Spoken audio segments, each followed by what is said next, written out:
자, 오늘 나라를 걱정하시고 또 윤석열 대통령의 안위를 또 걱정하시는 여러분들께 참 뜻밖의 나쁜, 슬픈 또는 좋지 못한 그런 소식을 전해 드려야 하겠습니다. 하지만 그럼에도 이 소식에 대한 분석 그리고 이 뉴스 배경에 어떤 일이 있었는지 또 우리가 어떻게 대처해야 되는지 그런 의견을 여러분들께 공유를 할 수밖에 없기 때문에 이 소식을 여러분들께 전해드리면서 제 개인적인 의견도 좀 보태도록 하겠습니다. 혹시 이번 뉴스 해설 영상 내용 가운데 여러분들께서 좀 마음에 안 드는다 이렇게 하실 수 있는 그런 부분이 있을 수도 있는데 그럼에도 불구하고 우리가 이 난국을 또 현명하게 타개해 나가고 또 극복하기 위해서는 또 여러분들 감정에 휩쓸리지 않고 또 이렇게 이성에 의해서 이 문제 해결해야 된다 이렇게 생각하기 때문에 또 그럼에도 불구하고 여러분들께 제 사견을 섞어서 이 소식을 전해드리겠습니다.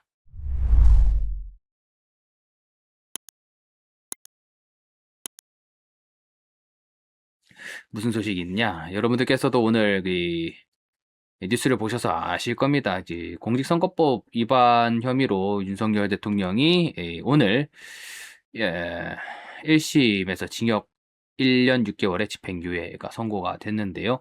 이게 공직선거법 위반 사건이다 보니까 이 공직선거법 위반에서 이 후보자였던 사람, 당선된 사람이 이 공선법 위반으로 이 당선 무효에 해당하는 이 형벌을 받게 되면 그 선거비를 전부 보전해야 하는 토해내야 하는 그런 조항이 있습니다. 그 내용 살펴보도록 하겠습니다. 자, 20대 대통령 선거 과정에서 허위 사실을 공표한 혐의로 윤석열 대통령이 재판을 받게 됐는데 1심에서 징역형의 집행유예가 선고가 됐다는 겁니다. 서울중앙지방법원 형사 21부는 오늘 7월 27일 공직선거법 위반 혐의로 재판에 넘겨진 윤석열 대통령에게 징역 1년 6개월의 집행유예 3년을 선고했다고 합니다. 자, 어떤 혐의로 이 윤 대통령 기소가 됐는가? 대선 후보 시절이던 지난 2021년 12월 관훈클럽 초청 토론회에서 윤우진 전 용산 세무서장에게 이남석 검찰 출신입니다. 이남석 변호사를 소개한 적이 없다라는 취지의 허위 사실을 공연히 공표한 혐의. 그리고 2022년 1월 기자의 질문과 관련해서 건진법사로 불렸던 이 전성배 씨를 이 김건희 여사한테 이 만난 적이 없다라는 취지로 허위 사실을 공표했다는 겁니다. 재판부는 어떻게 판단을 했는가? 자, 윤석열 대통령 피고인입니다. 이 발언은 윤우진입니다. 윤대진의 형이죠. 윤대진 전 검사 출신입니다. 그래서 윤우진 전 용산 세무서장의 뇌물수수 혐의와 관련해서 변호사를 연결하거나 소개하는 행위를 하지 않았다라는 취지의 주장을 했고 그럼에도 불구하고 사실관계를 확인해 보니 윤석열 대통령이 후보자 시절에 실제로는 이 윤우진 전 세무서장에게 자신이 아는 이남석 변호사, 검사 출신의 이남석 변호사를 소개해 준 사실이 인정이 된다. 그렇기 때문에 윤석열 대통령의 후보자 시절 발언 내용은 거짓말이다. 라는 취지이고요. 건진법사 발언 역시 허위다 하는 그런 취지의 이제 판결이 나온 겁니다. 이게 지금 뭐가 문제냐면요. 이 공직선거법 제264조에 이런 내용이 있다고 합니다. 자, 당선인의 선거범죄로 인한 당선 무효에 관한 규정인데요. 이 당선인이 당해 선거입니다. 당해 선거에 있어서 이 법, 그러니까 공직선거법이죠. 규정된 죄 또는 정치자금법 제49조의 죄를 범함으로써 징역형 또는 100만 원 이상의 벌금형을 선고받았을 때에는 그 당선은 무효로 한다라는 규정이고요. 이번에 이 윤석열 대통령께서 국민의힘 대통령 후보 시절이던 2021년 그 윤우진 전 용산 세무서장에게 이 자신이 아는 이남석 변호사를 소개해 준 적이 없다 하는 취지로 허위사실 공표했기 때문에, 그리고 뭐 기타 건진법사 등 발언 때문에 징역 1년 6개월 의 집행유예가 선고가 된 거고, 이 공직선거법 제264조에 따라서 이 100만 원 이상의 벌금형 또는 징역형 선고에 해당하기 때문에 이 판결이 확정될 경우에는 앞서 윤석열 대통령의 당선이 무효로 된다라는 겁니다. 근데 이제 문제는 이런 거예요. 제 265조의 2 보면 당선 무효된 자의 이 비용 반환에 관한 규정이 있습니다. 그래서 이 당선 무효형이 확정이 된 경우에 있어서 어떻게 되느냐? 이 선거 관련해서 이제 국가 보조금이 들어오죠. 이 대통령 선거의 정당 추천 후보자는 그 추천 정당이 반환한다, 이런 규정이 있습니다. 그러니까 이 윤석열 대통령의 이 1년 징역 1년 6개월 집행유예 3년 이 공직선거법 위반 이 사건이 이제 확정이 될 경우 당선 무효가 확정이 되는 것이고, 이 공직선거법 규정에 따라서 윤석열 대통령을 국민의힘이 그때 당시 이제 대통령 선거 후보자로 추천을 했기 때문에 그 돈을 반환해야 된다는 겁니다. 그게 얼마가 되는가? 상당히 커요. 그때 당시 이제 윤석열 대통령의 이 대선에 대해서 국가는 얼마나 지출했는가? 397억 원을 지출을 했다고 합니다. 그렇기 때문에 윤 전 대통령이 이 공선법 위반 이 사건에서 이 당선 무효형 확정이 될 경우에 이 397억 원을 토해내야 된다라는 게 법원의 이번 판결이 되겠습니다. 근데 이 윤우진 사건 잠깐 살펴보면요. 사실 이게 굉장히 그때 당시 2021년, 22년 그 당시에도 상당히 위험한 발언이었다고 저는 생각을 하는데, 그래도 이제 여러분들께 설명을 안 할 수가 없습니다. 지난 2012년이었다고 합니다. 그 윤우진 당시 용산 세무서장이 약 6천만 원에 달하는 이제 뇌물을 받았다는 혐의를 받고 있었고, 해외 도주를 했던 거죠. 그래서 이 경찰에서 이 윤우진 전 세무서장을 잡기 위해서 갖은 노력 끝에 결국에 잡아왔는데, 이 검찰에 보냈더니 계속해서 무혐의 내고 뭐 검찰에서 수사 방해가 엄청나게 들어오더라 이겁니다. 그래서 경찰에서 아마 이상하다 이렇게 생각을 했는데, 그래서 의혹이 터진 게 뭐냐? 그때 당시에 이제 윤석열 검사가 그 전관 변호사인 이남석 변호사, 네, 그 검사 출신이죠. 를 소개해줬고, 윤석열이라고 하는 이제 검찰 내에 상당한 실세가 버티고 있었기 때문에 그 윤대진 검사하고도 엄청나게 친했죠.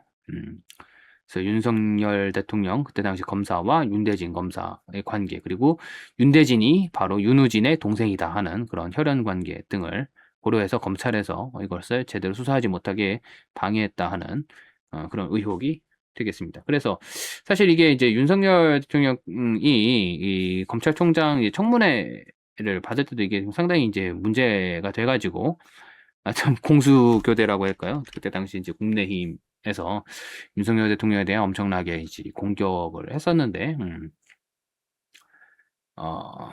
이남석 변호사 소개해 준 적이 없다 이렇게 주장을 했지만, 전화 통화 등을 통해서 그게 사실이 아니다 뭐 이런 식으로 결론이 난 것 같습니다. 자, 근데 이제 이 지점에서 우리가 또 살펴봐야 되는 사건이 있습니다. 바로 작년 5월 이재명을 대선판으로 뛰어들 수밖에 없게 한 바로 이 사건인 거죠. 대법원 김문기 발언이라든지 백현동 개발 관련 발언이 모두 허위사실 공표에 해당한다라는 게 작년 5월에 이제 판결이 났었습니다. 그래서 이때 당시 이제 이재명한테 이 원심에서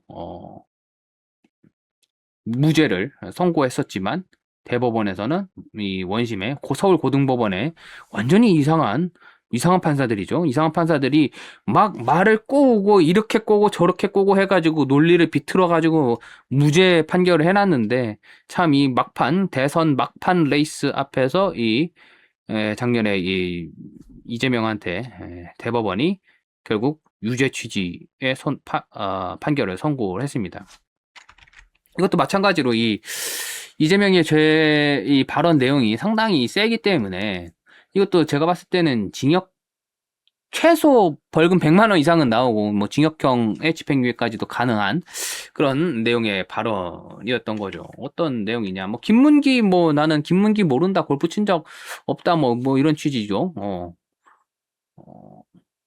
그게 이제 법원에서는 이재명이가 김문기 그 여러분 성남 에서 그 재개발 대장동 재개발했던 그 사람 아닙니까? 그 실무 총괄 중에 한 사람이었는데 돌아가셨죠.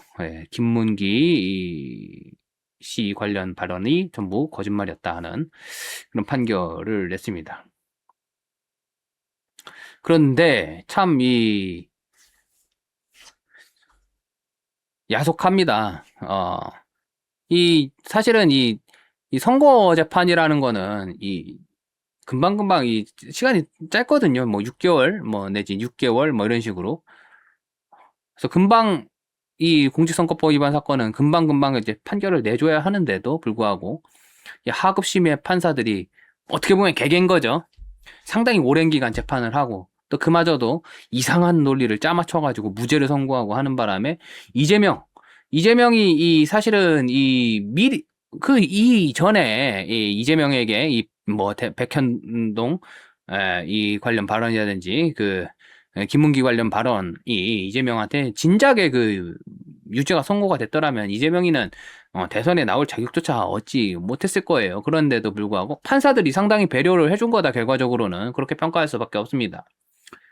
그래서 이제 이재명이 대선판에 나와가지고 이제 대통령에 당선이 된 거죠. 무주공산을 그냥 집어 먹었습니다. 그런데 우리 윤석열 대통령 같은 경우에는 어떻습니까? 재판부가 완전히 뭐 이빨 빠진 호랑이다 하는 식으로 속전속결로 재판해가지고 지금 징역 1년 6개월에 집행유예 3년 이렇게 선고했는데 이거를 지금 다 390억 원 가량을 국민의힘대로 토해내라는 거예요. 결국 이 판결이 확정이 된다면요. 근데 민주당은 어떻습니까? 지금 460억 원 가까이 되는 걸로 제가 알고 있는데 뭐 400억 원이 넘는 엄청나게 거액이죠.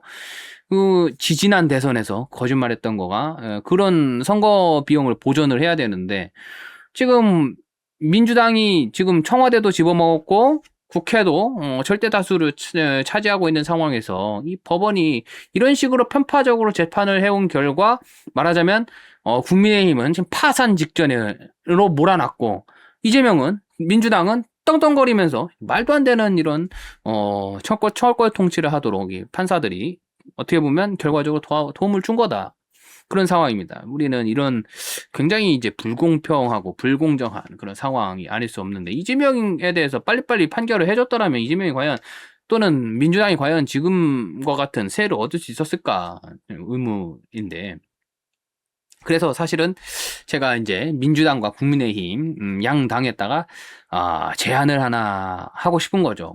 자, 이게 지금 국민의힘이 됐든 민주당이 됐든 정당이 뭐 파산까지 가는 거가 말하자면 후보자들의 개인적인 어떤 발언 때문에 정당이 파산인 상태로 만드는 게 좀 가당키나 한 일인가 하는 의문을 좀 제기를 해볼 수밖에 없겠죠. 그렇기 때문에 이렇게 하면 어떨까 싶습니다. 지금이라도 이 공직선거법을 좀 개정을 해가지고 그런 선거 비용 보전, 어떤 공직선거법 위반 그런 범죄 사실로 인해서 당선 무효형이 선고가 됐을 때 그리고 그 판결이 확정이 됐을 때 그와 관련된 그 책임을 정당에다가만 묻는 게 아니라 후보한테 좀 묻게 해서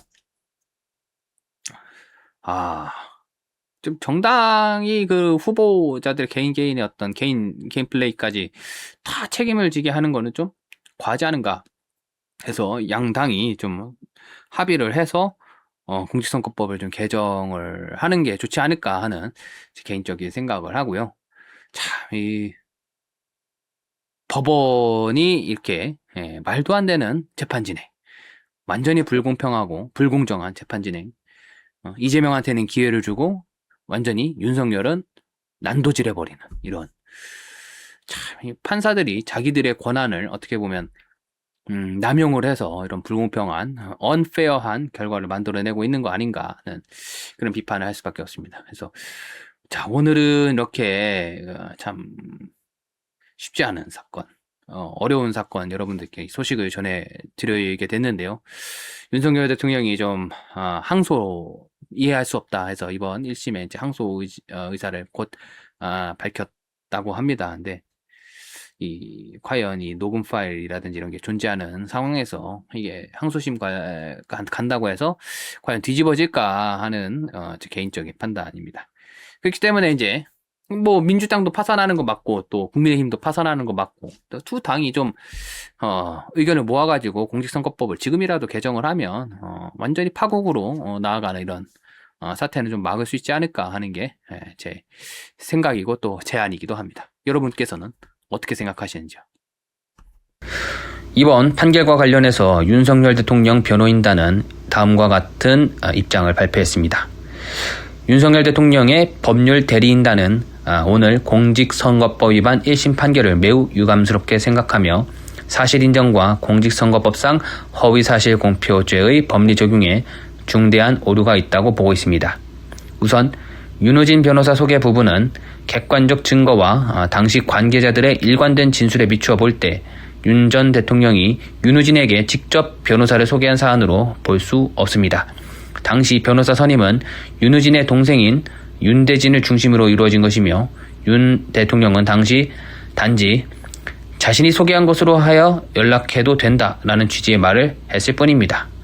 2014년 행정소송 기록, 2019년 이남석 변호사 및 윤대진 당시 검찰국장의 인터뷰 등 여러 객관적 자료 역시 이러한 사실관계를 일관되게 뒷받침하고 있습니다. 그럼에도 원심, 제1심은 기자회견 전체의 문맥과 질문의 취지, 당시 사회적, 정치적 상황을 종합적으로 살피지 않은 채 일부 문구만을 분절적으로 떼어서 사후적으로 해석하였고 특검 측의 일방적인 주장만을 복사한 수준의 판결을 하였습니다. 이는 공직선거법상 허위사실 공표죄 판단에서 가장 중요한 발언의 전체적 의미와 취지에 관한 기존 대법원 판례 취지에도 법하지 않는 판단입니다. 이번 판결로 인해 국민의힘이 약 400억 원에 달하는 선거 보전 비용 반환이라는 중대한 불이익을 부담하게 될 가능성까지 있게 된 점 역시 매우 안타깝게 생각합니다.